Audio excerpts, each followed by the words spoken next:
कि श्री रामचंद्र मांसाहारी थे, इसके बारे में आप लोग क्या सोचते हैं? नहीं, जो उनकी बुद्धि भ्रष्ट हो गई है जी। और रामचंद्र जी मांसाहारी तो कभी हो ही नहीं। राष्ट्रीय राजमार्ग 24 से हम गुजर रहे थे तो 3 संत हमें ऐसे मिले जो वेस्ट बंगाल से अपनी यात्रा शुरू किए हैं और अयोध्या पैदल जाने तक का इनका टारगेट है। इनसे बात करते हैं और जानने की कोशिश करते हैं कि कौन है लोग और कहां तक की इनकी यात्रा है। जय श्री राम महाराज जी, कहाँ जा रहे हैं आप लोग? हम लोग जा रहे हैं अयोध्या, पैदल जा रहे हैं। तो यात्रा कब शुरू हुई आप लोगों की? 4 दिसंबर 2023 को हम लोग बहरमपुर मुर्शिदाबाद से निकले हैं जी। कुछ संकल्प लेकर निकले थे जी। बस यही और आप कहाँ से हैं? मैं हूँ कोलकाता से, गौड़िया स्टेशन से। नाम बताइए महाराज जी अपना। मेरा नाम अभिषेक शर्मा है और मैं 4 दिसंबर 2023 को कोलकाता से अयोध्या राम मंदिर के लिए पदयात्रा स्टार्ट किया जी। आप बताइए महाराज जी। जय श्री राम, मेरा नाम पप्पू बाला है जी। मैं नोदिया, वेस्ट बंगाल, नोदिया डिस्ट्रिक्ट, दुर्गापुर गाँव है मेरा। तो आप लोग किसी संत समाज से जुड़े हुए हैं या ऐसे ही मन में आया कि चलो पैदल चलते हैं, या कोई मनोकामना इस तरह की? मैं तो एक्चुअली मैं अपना टोटल जीवन से संन्यास ले चुका हूँ जी। आज से 1.5 साल पहले संन्यास लिया हुआ है। जी।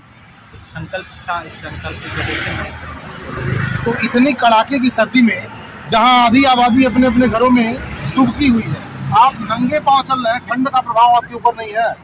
सब बालाजी का कृपा है, वो श्री रामचंद्र का आशीर्वाद है जी। उसी आशीर्वाद लेके राम नाम लेते हुए मैं आगे बढ़ रहा हूँ और मैं अभी तक 1000 किलोमीटर रास्ता आ चुका हूँ और थोड़ा कुछ रास्ता बस बाकी है। कितना पूरा टारगेट है, कितना किलोमीटर पैदल चलने का?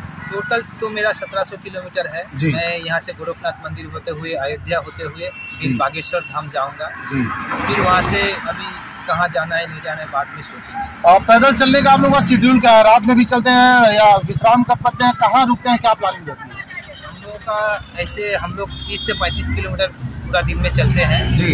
और हम लोगों का जो है रास्ते में राम भक्त, बहुत सारे राम भक्त हम लोग को चेन वाइज मिलते रहते हैं। लाइन वाइज जी। लेके जा रहा है। यहाँ भी आप रुके थे, हमने देखा है किसी के मकान, यहाँ किनके वहाँ रुके थे आप? यहाँ पे चंद्रशेखर भैया के पास। आप तो आपसे भी बात करते हैं अभी। फिलहाल महाराज जी के लोगों के बारे में जान लिया जाए, फिर आपसे भी बात करेंगे।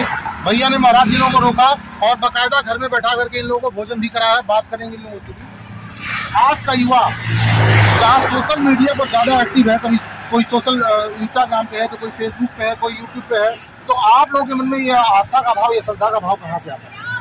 देखिए, सभी सोशल मीडिया पे हैं वो अलग बात है जी। लेकिन अभी हिंदुत्व जाग रहे हैं, पहले जो नहीं था वो चीज अभी राम मंदिर के वजह से वो जाग रहे हैं, एक बात सही जो है वो बात है। और दूसरी तरफ से ये बोलना चाहूँगा कि मेरे तरफ से यही है कि मैं जो पदयात्रा कर रहा हूँ तो वो कार सेवक जो बलिदान दिए राम मंदिर के लिए, उनके सम्मान के लिए ये चीज कर रहा हूँ। और राम मंदिर के लिए हम लोग कुछ कर नहीं पाए हैं, जाके वहाँ पे कुछ बलिदान नहीं दे पाए हैं या कुछ योगदान नहीं दे पाए हैं साथ में, तो वही चीज कोशिश कर रहा हूँ कि उनके सम्मान के लिए थोड़ा सा कुछ कर पाऊँ, तो इसलिए मैं पदयात्रा कर रहा हूँ। और जो सोशल मीडिया में एक्टिव है वो अलग बात है, लेकिन उनको ये बोलना चाहूँगा कि साथ ही में कि भाई थोड़े भगवान के सूझ को भी मानो आप लोग, धर्म के प्रति समर्पित बिल्कुल रहें। बिल्कुल सही बात।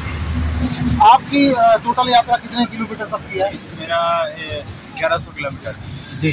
इन लोगों से कहाँ मुलाकात हुई? एक साथ निकले थे या अलग अलग रास्ते मुलाकात? रास्ते में मुलाकात किया था, अलग अलग निकला है।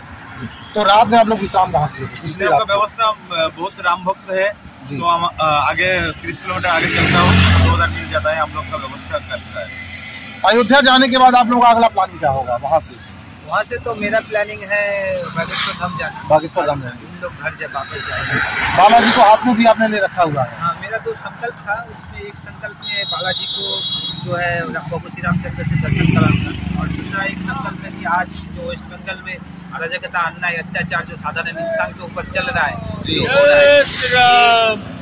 अत्याचार अन्याय बंद हो और राम राज्य वापस आए वेस्ट बंगाल में। यही एक शपथ लेके मैं श्री रामचंद्र के पास प्रार्थना करने के लिए जा रहा हूँ कि राम राज्य हम लोग का वेस्ट बंगाल में भी वापस आए।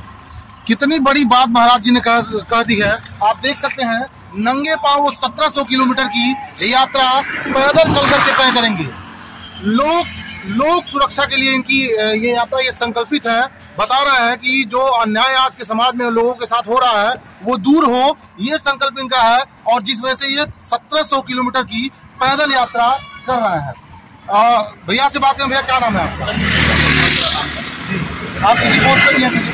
भारतीय जनता पार्टी जिला के जी। तो महाराज जी लोगों से कहाँ मुलाकात हुई? नहीं, मेरे पास फोन आया विश्व हिंदू परिषद से जी कि कुछ कारसेवक जो है यात्रा पे निकले हुए हैं, राम मंदिर जा रहे हैं, तो उनके रास्ते में कुछ व्यवस्था मेरे द्वारा हो जाए कि ये लोग भी कारसेवक हुए। और सूचना आया तो उसके आधार पर मैंने आप लोगों के अपने आवास पे कवर पार में भोजन की प्रबंध किया। जो भी मेरे पास था मैंने सुविधा इन लोगों को उपलब्ध कराया। ये लोग भक्त हैं, इनका कुछ सेवा करने का मौका हम लोग को मिल जाएगा, हम लोग भी घूमें। अच्छा, थोड़ा सा इस मुद्दे से मैं हट रहा हूँ। एनसीपी के एक बड़े से लीडर हैं जिन्होंने खुल करके बाकायदे अपने प्रेस कॉन्फ्रेंस में कहा था कि श्री रामचंद्र मांसाहारी थे। इसके बारे में आप लोग क्या सोचते हैं? नहीं, जो उनकी बुद्धि भ्रष्ट हो गई है जी। और रामचंद्र जी मांसाहारी तो कभी हो ही नहीं सकते, मांसाहारी हो ही नहीं सकते। और भगवान मर्यादा पुरुषोत्तम श्री रामचंद्र, और अगर उन्होंने ऐसा बात कहा है वो बहुत गलत उन्होंने शब्द का प्रयोग किया है और उनको बात अपनी वापस लेनी चाहिए, नहीं तो उनकी गिरफ्तारी होनी चाहिए। इस देश में हम प्रधानमंत्री नरेंद्र मोदी जी से यही निवेदन करेंगे इस मीडिया के माध्यम से कि जो उन्होंने गलत शब्द भगवान जी के बारे में बोला है उनकी गिरफ्तारी हो और उनको जेल में। महाराज जी से जानने की कोशिश करें क्योंकि महाराज जी इतने समर्पित है कि 1700 किलोमीटर तक की यात्रा पैदल, वो भी इस कड़ाके की सर्दी में नंगे पाँव इन्होंने यात्रा अपनी शुरू की है और नंगे पाँव समाप्त भी करेंगे। महाराज जी आप क्या कहेंगे उन लीडर के खिलाफ जिन्होंने कहा था कि प्रभु श्री राम मांसाहारी थे?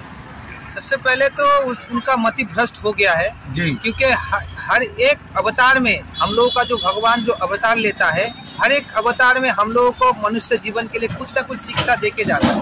किशन भगवान भी जब हम लोगों का धरती पे आए थे तब किशन भगवान भी हम लोगों को एक शिक्षा दे के गया कि नंगा नहीं नहाना चाहिए जी। लेकिन आप अगर उसी को अगर दोबारा पूछने जाएंगे कि उस रास्ते से तो उसका पिताजी भी जाता है, उसका चाचा जी भी जाता है, उनका नजर में नहीं पड़ा, किशन भगवान के नजर में क्यों पड़ा?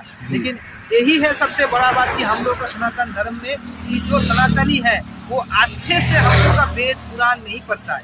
इस चक्कर में आज ऐसा हालत है हम लोगों का, खुद सनातन धर्म ही खुद सनातन धर्म को मार रहे हैं। लेकिन उसका जो जिन्होंने ये बयान दिया है उनका मति भ्रष्ट हुआ है। उनको अच्छे से उनको क्या सुझाव देना चाहेंगे आप? यही सुझाव देना चाहेंगे कि उनको अच्छे से कुरान वेद ये सब पढ़ के अच्छे से उनको ज्ञान देना चाहिए, यही मैं बताऊँ। बंगाल में भी तो श्री रामचंद्र का काफी विरोध देखने को मिलता है, उनके बारे में क्या कहेंगे? एक बात आता है, एक जो श्लोक आता है कि जब बजरंग बली के नाम लिया जाए ना तब भूत पिशाच निकट से दूर हो जाता है। जय जय श्री राम। तो इतना ही मैं बोलूँगा कि राम नाम से डरता है वो जिंदगी में कभी आगे नहीं बढ़ पाता है, वो हर वक्त नीचे ही रह जाता है। और राम नाम से जो डरेगा मान के चलिए वो मरेगा। और राम नाम लेते जाइए, आपका पत्थर भी तैर जाता है तो आपको तो आराम से वैकुंठ धाम पा जाएगा। 2024 के चुनाव में राम मंदिर क्या मुद्दा बन सकता है? नहीं, राम मंदिर का मुद्दा भारतीय जनता पार्टी से कोई मतलब नहीं है। ये सभी हिंदुओं का अधिकार है। आज तक हमारे भगवान रामचंद्र जी 500 वर्षों बिना छत के थे। ये हमारे सम्मानित प्रधानमंत्री यशस्वी नरेंद्र मोदी जी के माध्यम से ये भाग्य हम लोगों का है, मौका मिला कि भगवान जी को अपने स्थान पे जा रहे हैं। ये कोई भी राजनीतिक मुद्दा नहीं हो सकता है क्योंकि पार्टी अपने जगह है और ये सनातन का विजय है क्योंकि इस देश में सभी लोग सनातनी हैं, सनातन देश है।